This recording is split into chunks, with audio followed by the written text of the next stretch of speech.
Olá! O tema de hoje que eu quero trabalhar com vocês é o eco transesofágico e considerações hemodinâmicas que repercutem na abordagem funcional entre o ventrículo esquerdo e direito no paciente crítico. Aqui, quando a gente está com um paciente na UTI, um paciente crítico, a gente já sabe que muitas vezes a imagem, a janela transtorácica dele não é boa. O paciente está com dreno de tórax, muitas vezes está entubado, está com eletrodos, enfim. E está num decúbito dorsal, que muitas vezes fica difícil de ser mobilizado. Então, quando nós não conseguimos obter uma imagem muito boa, nós precisamos recorrer ao eco transesofágico, ou às vezes para também fazer análises mais específicas que o eco transesofágico ele pode nos dar além do transtorácico. Então, algumas observações que eu queria pontuar com vocês. Existe uma relação entre o ventrículo esquerdo e o ventrículo direito na sobrecarga das câmaras direitas e na redução do débito cardíaco. Nós temos a inter-relação VE-VD. Claro, nós temos o septo interventricular dividindo as duas cavidades. Existe uma interação e uma inter-relação entre o ventrículo esquerdo e o ventrículo direito. Então, o que é importante vocês observarem no paciente crítico que eu estou falando, geralmente é esse, dentro do contexto da UTI e sob ventilação mecânica. Quando o paciente está sob ventilação mecânica, uma PIP considerada fisiológica, ela fica mais ou menos em até 5 centímetros de água. Quando ela passa disso, nós já começamos a ter uma pressão maior nas vias aéreas, essa pressão expiratória positiva. E isso faz o quê? Faz com que haja um aumento da resistência vascular, o aumento da impedância ou da resistência com que esse ventrículo direito tem que trabalhar. Com isto, existe uma redução do enchimento durante a diástole e, por consequência, uma redução do débito cardíaco. Então, chega ao ventrículo esquerdo menor volume e, por isso, você vai ter menor débito cardíaco. Então, há uma redução do retorno venoso, redução da pré-carga do VD e, portanto, do VE também, um aumento da pós-carga do ventrículo direito por essa pressão positiva. Então é sempre importante a gente saber em que nível de pressão expiratória positiva esse paciente está trabalhando. E o que acontece quando o ventrículo direito ele enfrenta uma pressão maior? Ele se dilata e muitas vezes entra em disfunção.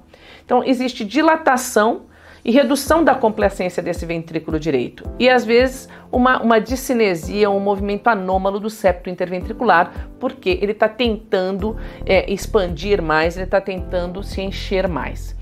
Então é importante sempre olhar para o paciente, ver se ele está sob ventilação mecânica, em que nível de ventilação mecânica ele está, que você pode colocar um ventrículo direito dilatado erroneamente, inferindo uma patologia, e aquilo pode estar sendo uma consequência da sua condição clínica dentro desse contexto crítico. Aqui eu mostro para vocês como se comporta um paciente com PIP zero, tá? Qual a diferença de pressão entre o ventrículo esquerdo e o ventrículo direito num paciente com uma PIP zero, né, que seria como se ele estivesse em ar ambiente, e quando coloca uma PIP de 20. Olha só, a pressão do ventrículo direito ela se aproxima do ventrículo esquerdo. Então, quando o paciente sofre recrutamento pulmonar ou fica em elevadas pressões respiratórias, então aí o VD vai enfrentar toda essa resistência aumentada, redução do débito cardíaco, e isso está sendo um fator que vocês têm que observar para dizer, olha, isso está prejudicando um pouco a performance cardíaca deste paciente, esses níveis elevados de pressão expiratória ou essa forma de ventilação mecânica com que esse paciente está exposto. Como consequência dessa interação cardiopulmonar, que assim podemos chamar essa interação cardiopulmonar, eu posso ter uma hipertensão pulmonar. Claro, eu posso, porque eu aumento a resistência pulmonar e posso ter, consequentemente, também uma hipertensão pulmonar transitória mediante essa situação que está sendo exposta. Outra coisa importante de se observar no paciente crítico é a volemia, né? A função ventricular, sem dúvida alguma, eu já falei numa outra aula que vocês têm aqui no YouTube, que eu falo da função ventricular esquerda, que nós temos que olhar para a função ventricular como um todo, por parâmetros qualitativos e, quando possível, quantitativo também, e da análise segmentar, que nós também podemos fazer pelo eco transesofágico. Então, a gente tem que olhar a função ventricular, como está, se ela está boa ou se está reduzida e em que nível de redução, e temos que olhar também a volemia. Então aqui eu não vou trabalhar a função ventricular esquerda, mas vou falar também da volemia, que é um outro parâmetro que vocês têm que olhar. Só que no eco transesofágico a gente olha mais para a cava superior. Os estudos nos mostram mais dados com a cava superior, até porque é a que fica melhor visível pelo eco transesofágico. A cava inferior, eu só vejo o iniciozinho dela e depois eu perco a visualização pelo eco transesofágico. Então, enquanto no transtorácico eu avalio a veia cava inferior, no eco transesofágico eu avalio predominantemente a veia cava superior. Tá? Então eu vou avaliar se tem colapso ali a 1-2 centímetros da desembocadura no átrio direito, eu vou avaliar se existe colapso maior do que 36% da veia cava superior. Enquanto nós consideramos 50% na inferior, a cava superior ela varia menos vista ao transesofágico. Então uma variação maior do que 36%, maior do que 1/3, a gente já considera que esse paciente deve estar hipovolêmico. Além disso, nós, aqui como vocês podem ver aqui, além disso a gente pode passar o modo M, né, o cursor ali fazendo o modo M e avaliar a variação dessa veia cava superior. A gente geralmente vê isso pelo corte bicaval, tá? Então a gente vê bem a cava superior pelo corte bicaval. E isso apresenta uma boa resposta volumétrica. Quando essa veia cava superior está variando mais do que 1/3, esses pacientes geralmente são responsivos a volume, com alta sensibilidade e alta especificidade, tá? Próximo a 100%. Desde que esse paciente esteja com uma pressão expiratória final, uma PIP menor do que 8 centímetros de água. Se ele também tiver com uma PIP elevada, você não consegue ter mais esse parâmetro. Então, olhar a ventilação mecânica e em que nível de ventilação mecânica está é o primeiro parâmetro que temos que ver nesses pacientes. Tá? E a outra coisa que eu também posso avaliar, que se ele é um respondedor, um bom respondedor a volume, é o fluxo aórtico. É um outro parâmetro que pode ser utilizado. A variação dos fluxos, né? Porque se esse paciente ele tem uma variação dos fluxos com o padrão respiratório entre ins e expiração, e a variação, olhando pelo fluxo aórtico, se ela variar mais do que 12%, por exemplo, e hoje a gente tem outros fluxos também que a gente pode avaliar e ver se eles têm uma variação maior do que 10% ou 15%, a depender do fluxo pelos trabalhos publicados, eu já percebo que se ele tem variação maior com a respiração, esse paciente está mais para hipovolêmico, ele é um bom respondedor a volume, com um alto valor preditivo negativo e alta sensibilidade e especificidade. Então, esses trabalhos são interessantes para nos mostrar se eu tenho que dar volume no meu paciente crítico ou não, se ele é um bom respondedor a volume ou não, predominantemente pela variação da veia cava superior, se ela varia mais do que 1/3 ou 35%, 36%, que foi o cutoff do trabalho, é um bom respondedor, e se a variação dos fluxos, tá? Aí eu posso olhar o fluxo mitral, o fluxo tricúspide, mas normalmente a gente olha pelo Doppler pulsado ali o fluxo na via de saída do VE, fluxo aórtico, ou de via de saída maior do que 12%, é um bom respondedor a volume, porque ele está variando muito com a respiração. E isso traduz mais hipovolemia. Aqui um caso nosso de uma paciente com CIR, né, a síndrome inflamatória generalizada, numa paciente jovem, e essa paciente estava batendo a seco, né, num corte transgástrico, onde eu pego o transverso do VE e também o longitudinal do VE. Então ela estava batendo a seco, estava pré-reposição volêmica, a gente percebia uma outra forma indireta de você ver a resposta do volume, além da veia cava superior, a variação dos fluxos, né, com a respiração, principalmente o fluxo de via de saída, e o ventrículo esquerdo, no transgástrico, se ele está hiperdinâmico, né, taquicárdico e batendo a seco, as paredes colando, as paredes se beijando, nós falamos assim.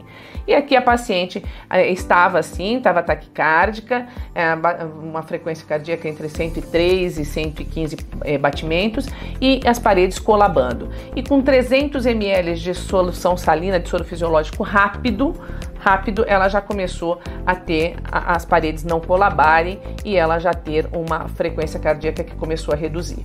E aí foi mais, depois esse paciente recebeu mais de 2, 3 litros de volume e aí normalizou a frequência cardíaca e normalizou o seu débito cardíaco, que também estava reduzido, que é outro parâmetro que nós conseguimos fazer pelo eco transesofágico no paciente crítico, justamente nessas intenções. Eu quero avaliar como que foi minha resposta antes e depois da minha medida terapêutica. se eu melhorei ou se eu não mudei ou se até piorei a condição do meu paciente. E olhar a cava. A veia cava, ela estava variando muito, estava praticamente fechando aqui na inspiração, e depois a veia cava já ficou mais repleta, mais plena, né? Então é outra forma da gente observar. Aqui eu consegui observar, você pode ver a veia cava também lá pelo transgástrico, a cava inferior você pode ver pelo transgástrico. Tá? E aí a cava inferior você vai ver o parâmetro de variação de 50% mesmo. Só que como muita gente acaba não utilizando o corte transgástrico, fica muito mais fácil pegar pelo esôfago médio o bicaval, então nós temos o parâmetro da cava superior também pelo bicaval. Mas se você quiser, você pode ir no transgástrico, rodar o transdutor e pegar a cava inferior lá, e aí a variação seria maior do que 50%. Aí ela está mais para hipovolêmica, e quando a veia cava está repleta, ela já está normovolêmica, ou a depender da medida até hipervolêmica. Então, e aqui uma outra, por fim, uma outra coisa que vocês têm que, um outro sinal que vocês têm que se atentar é a obstrução dinâmica da via de saída do ventrículo esquerdo no paciente sem cardiomiopatia hipertrófica. Porque quando ele tem cardiomiopatia hipertrófica, você espera isso. Mas quando não tem, você tem vários pacientes que são críticos, que têm um ventrículo esquerdo pequeno. Isso ocorre mais em mulheres que são hipertensas, que têm remodelamento concêntrico do VE ou hipertrofia concêntrica, um ventrículo pequeno e que tem um ângulo mitro-aórtico reduzido. É mais em mulheres, mas não somente. E você às vezes tem pacientes mais hipovolêmicos e a condição de hipovolemia propicia essa situação de obstrução dinâmica da via de saída do VE nesses pacientes predispostos, nesses pacientes que têm alguma variação anátomo-hemodinâmica na sua condição estrutural cardíaca. Então vocês têm que se atentar, porque esses pacientes às vezes eles estão recebendo aminas vasoativas do tipo adrenalina, dobutamina, noradrenalina, enfim. E aí quando eles têm um ventrículo menor, eles entram num estado de hipovolemia e hiperdinamia, tá? A hipovolemia com a hiperdinamia, ela piora muito essa condição nesses pacientes que são mais predispostos, que têm algum substrato para fazer obstrução dinâmica da via de saída do VE, ou cordas mitrais mais alongadas, ou uma justaposição um pouquinho diferente da válvula mitral e seu aparato. Enfim, de modo que às vezes você está fazendo amina vasoativa num paciente que está obstruindo cada vez mais a via de saída do VE, e aí o débito cardíaco está caindo e você está aumentando a amina vasoativa, aonde você deveria diminuir e, quiçá, tirar essa amina vasoativa para o débito cardíaco aumentar. Então, esse é um outro dado que vocês têm que olhar. Quando vocês perceberem isso, numa grande maioria, esses pacientes não têm cardiomiopatia hipertrófica. Vocês não têm que inferir a cardiomiopatia hipertrófica, tá? Vocês têm que perceber se faz obstrução dinâmica. Quando vocês percebem que tem turbulência naquela via de saída do ventrículo esquerdo, e se puderem jogar para o transgástrico profundo a 0 grau, ou transgástrico a 120 graus, e que vocês consigam alinhar ali a via de saída e percebam que tem gradiente dinâmico com pico tardio e a válvula aórtica está abrindo bem, aí vocês realmente documentam, como aqui, vocês podem perceber, tá, a cúspide anterior mitral, ela está indo em direção ao septo interventricular e fechando, obstruindo completamente a via de saída do ventrículo esquerdo, e a gente faz aqui um pico tardio com gradiente de pico de 104 milímetros de mercúrio em padrão de adaga. Por quê? Porque é no final da sístole que isso acontece. Tá? E quanto mais hiperdinâmico o ventrículo estiver e mais fechar, mais ele colar uma parede na outra, pior isso fica. E para completar, é muito comum quando a válvula mitral se joga para o septo interventricular, você ter falha de coaptação entre as cúspides da válvula mitral e ter concomitantemente uma regurgitação mitral direcionada ali à parede lateral do átrio esquerdo. E essa regurgitação mitral pode ir de leve a importante, o que contribui mais ainda para a queda do débito cardíaco. Então, às vezes você acha que você está ajudando esse paciente e você não está, por falta dessa observação. Então, esses pontos eram o que eu queria colocar para vocês nessa interação VE-VD e dessa repercussão hemodinâmica toda no paciente crítico.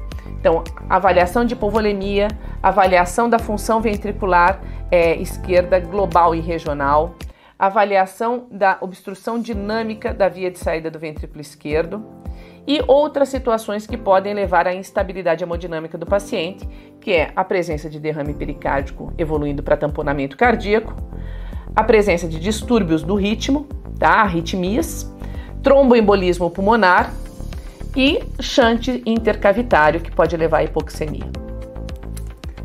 Então, muito obrigada.